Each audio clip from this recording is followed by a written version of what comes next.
दोस्तों, कल शाम को जब से दिल्ली धमाका हुआ उसके बाद से लेकर अब तक जांच में 10 बड़े खुलासे सामने आ रहे हैं। ऐसे जुड़ रही दिल्ली ब्लास्ट की कड़ियां, कश्मीर में सुराग, फरीदाबाद में छापा, लखनऊ में गिरफ्तारी और दिल्ली में धमाका। मुजम्मिल की गिरफ्तारी से खुला एक बड़ा जाल, जैश-ए-मोहम्मद से निकला कनेक्शन, आतंकियों का एक नया नेटवर्क पकड़ा गया, महिला डॉक्टर से पूछताछ ने बढ़ाई हलचल, डॉक्टर आदिल और आतंकी का भी लिंक मिला, डॉक्टर उमर की तलाश और धमाके की गूंज। और अब भारत की रक्षा एजेंसियों ने संयुक्त ऑपरेशन चलाया। दिल्ली ब्लास्ट केस में फरीदाबाद की अल फलाह यूनिवर्सिटी पहुंची पुलिस। ट्रस्ट के पैसे से होती है फंडिंग। NAAC से A ग्रेड के साथ UGC सर्टिफिकेशन भी पाया गया। इधर दिल्ली ब्लास्ट के बाद पड़ोसी देश पाकिस्तान में भी दहशत का माहौल है। एक्सपर्ट ने कहा कि भारत कार्रवाई कर सकता है। और एक बड़ा खुलासा सामने आ रहा है कि फरीदाबाद में छापे से पैनिक में था आतंकी डॉक्टर उमर। हड़बड़ी में बनाया दिल्ली ब्लास्ट का प्लान। अब तक की जाँच में दोस्तों 10 सबसे बड़े खुलासे सामने निकल कर आ रहे हैं इस दिल्ली ब्लास्ट केस में। और जैसे ही इधर हमारे भारत में दिल्ली में धमाका हुआ, उधर पाकिस्तान में होने लगी इमरजेंसी मीटिंग।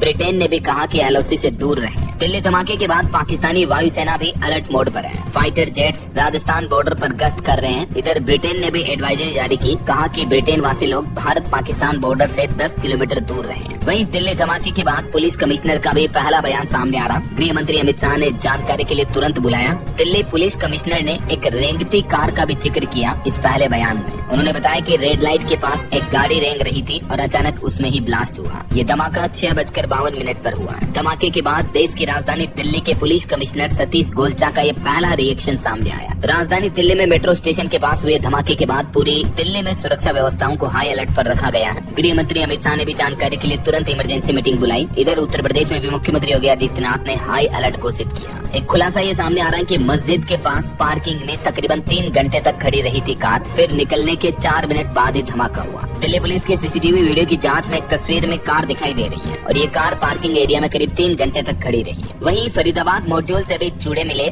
दिल्ली धमाके के तार। पुलवामा के उमर मोहम्मद ने हड़बड़ी में ये ब्लास्ट का प्लान किया। दिल्ली ब्लास्ट मामले में अब तक पुलवामा से डॉक्टर उमर का दोस्त और डॉक्टर सज्जाद भी गिरफ्तार हो चुका है। इनके भाई माँ बाप को भी हिरासत में ले लिया गया है। फरीदाबाद से अरेस्ट डॉक्टर शाहीन जैश महिला विंग की हेड मिली है। ये देखिए, देशद्रोहियों और गद्दारों की वजह से कई लोगों की जाने गई। दिल्ली ब्लास्ट में अब तक मरने वालों की संख्या बढ़कर 12 हो चुकी है। और इस दिल्ली ब्लास्ट केस की 3 एंगल से जांच कर रही दिल्ली पुलिस। एक तो फरीदाबाद यूनिवर्सिटी पर फोकस रखा जा रहा है। जिस I-20 कार में विस्फोट हुआ उस कार के पूरे तार डॉट्स कनेक्ट किए जा रहे हैं। अल फलाह यूनिवर्सिटी में 52 से ज्यादा लोगों के साथ पूछताछ की गई। इधर राष्ट्रपति द्रौपदी मुर्मू ने गृह मंत्री अमित शाह से भी बातचीत की। और दिल्ली पुलिस मुख्य रूप से 3 फैक्टर पर फोकस कर रही है। अभी दिल्ली पुलिस के साथ देश की रक्षा एजेंसियों ने भी दिल्ली के लाल किला परिसर में हुए विस्फोट की अपनी जांच को 3 महत्वपूर्ण एंगल पर केंद्रित कर दिया है। जिसमें एक तो दिल्ली पुलिस ने संदिग्ध गतिविधियों को ट्रेस करना शुरू कर दिया है। फरीदाबाद के एक विश्वविद्यालय से भी संदिग्ध नेटवर्क और घटना में इस्तेमाल किए गए विस्फोटक की प्रकृति पर ध्यान केंद्रित किया जा रहा है। अब NIA करेगी दिल्ली धमाके की जांच। उधर पुलवामा से एक और डॉक्टर भी हिरासत में लिया गया।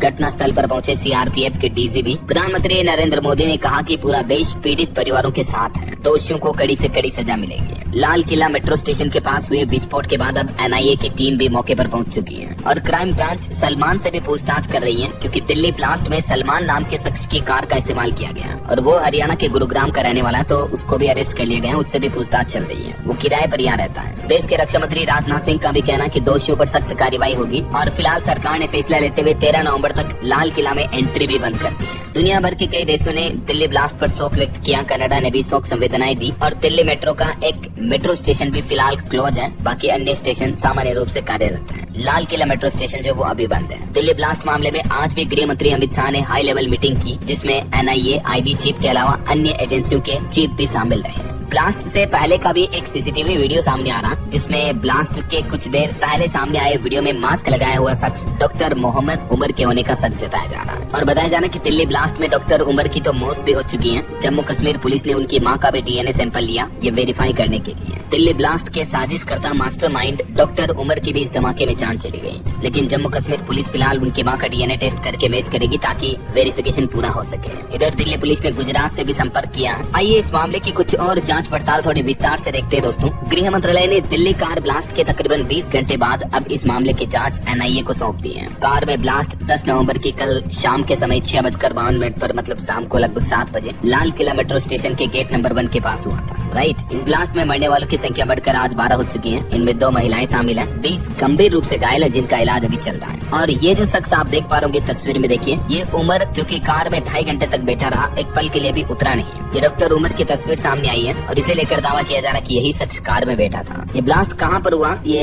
सैटेलाइट मैप में आप देख सकते हैं। लाल किला मेट्रो स्टेशन के पास ये चलती कार में ब्लास्ट हुआ। हालांकि ये कार काफी टाइम तक, कई घंटों तक पार्किंग एरिया में खड़ी रही। ये जो लाल किला मेट्रो स्टेशन का गेट नंबर 1 का एरिया है, ये जगह चांदनी चौक और लाल किले के करीब। यहाँ रोजाना हजारों लोग घूमते फिरते हैं। कई लोग टूरिस्ट के तौर पर यहाँ घूमने आते हैं डेली। इधर उत्तर प्रदेश लखनऊ में डॉक्टर शाहीन शाहिद के घर पर भी एटीएस ने छापा मारा और लखनऊ की डॉक्टर शाहीन जैश की महिला स्लीपर सेल का हिस्सा थी, ये भी जांच में सामने आ रहा। जम्मू कश्मीर के पूर्व डीजीपी तो बोले कि डॉक्टर उमर ने खुद आत्मघाती हमले की तरह ये हमला किया। फोरेंसिक टीम सबूत जुटाने के लिए लाजपत राय मार्केट भी पहुंची। अब देखिए अभी तक इस घटना पर जो एक सबसे मुख्य खुलासा निकल कर आ रहा, सूत्रों के मुताबिक पहला खुलासा देखिए आप। धमाके के वक्त आतंकी उमर मोहम्मद कार में अकेला था। उसने अपने 2 अन्य साथी आतंकियों के साथ हमले की योजना बनाई और सूत्रों के अनुसार जब फरीदाबाद टेरर मॉड्यूल में ताबड़तोड़ गिरफ्तारियां की जाने लगी तो उसे पकड़े जाने का डर सताने लगा और दहशत में आतंकी हमले की योजना बनाई। उसने अपने साथियों के साथ कार में डेटोनेटर लगाया और इस धमाके को अंजाम दिया। ये पहली थ्योरी तो ये सामने आ रही है, ठीक है। दूसरा,